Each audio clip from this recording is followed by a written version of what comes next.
పాలమూరు రంగారెడ్డి పూర్తి దాదాపు 80% పూర్తయిపోయింది. హ్మ్. ఈ 80%లో పంప్ హౌస్ 4 పంప్ హౌస్‌లు సిద్ధంగా ఉన్నాయి. హ్మ్.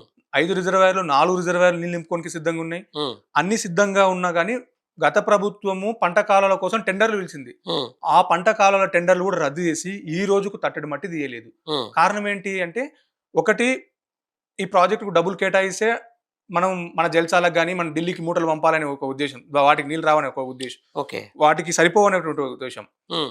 రెండవది ఈ ప్రాజెక్ట్ పూర్తయితే కేసీఆర్ గారికి పేరొస్తుంది. హ్మ్.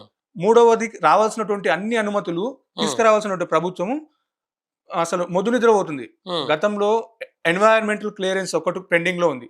ఆ హ్మ్. ఒక్కటి క్లియర్ అయితే మనం తాగునీటి కోసం ప్రస్తుతం 7.5 టీఎంసీలు నీళ్ళు ఎత్తిపోసుకోవడానికి హ్మ్. మనం నీళ్ళు ఎత్తిపోసుకోవచ్చు శ్రీశైలం నుంచి. హ్మ్. నార్లాపూర్ రిజర్వాయర్‌లోకి గాని, మనకి ఏదులకు గాని ఆ పనులు చేసుకోవచ్చు మన తాగునీటి కింద. హ్మ్. ఎన్వైరన్మెంట్ క్లియరెన్స్ మనం ఎలక్షన్స్‌కి వెళ్ళే ముందర గత బీఆర్ఎస్ ప్రభుత్వం ఎలక్షన్స్‌కి వెళ్ళే ముందర వచ్చింది. హ్మ్. ఆ ఈఏసీ సిఫార్సు చేసింది అటవీ శాఖకి. హ్మ్. ఎన్వైరన్మెంటల్ క్లియరెన్స్ ఇచ్చేస్తే ఆ ప్రాజెక్ట్ పూర్తయిపోతుందని చెప్పేసి. హ్మ్. అసలు అది ఒక లాంఛనమే ఇంగ. ఆ హ్మ్. లాంఛనమైనటువంటి పనిని ఈ ప్రభుత్వము పక్కన పెట్టేసింది. కారణం ఏంటంటే ఆంధ్రప్రదేశ్‌కు నీళ్లు పోవాలనేది ఒక ఉద్దేశ్యం అయితే, ఇప్పుడు హ్మ్. చెప్పినట్టు కేసీఆర్ గారికి పేరొస్తుంది. హ్మ్. 3 ఢిల్లీకి మూటలు పంపాలంటే ఈ ప్రాజెక్ట్ పైసలు కేటాయించాల్సొస్తది. ఓకే. సో, ఇవన్నీ ప్రమాదాలు ఉన్నాయి కాబట్టి ఆ ప్రాజెక్ట్‌ని ఇప్పటి వరకు ముఖ్యమంత్రి పాలమూరు బిడ్డ అయిన ముఖ్యమంత్రి ఇప్పటి వరకు ఒక్క రిజర్వాయర్‌ని గాని, ఒక్క పంప్ హౌస్‌ని గాని సందర్శించలేదాయన. హుహు. ఉత్తమ్ కుమార్ రెడ్డి గారు కూడా ఒకటేసారి గాలి మోటార్‌లో వచ్చిపోయి ఒట్టెం పంప్ హౌస్‌ని సందర్శించిపోయిండు గానీ, వీళ్ళకి అంతవరకు చిత్తశుద్ధే అవును. లేదు.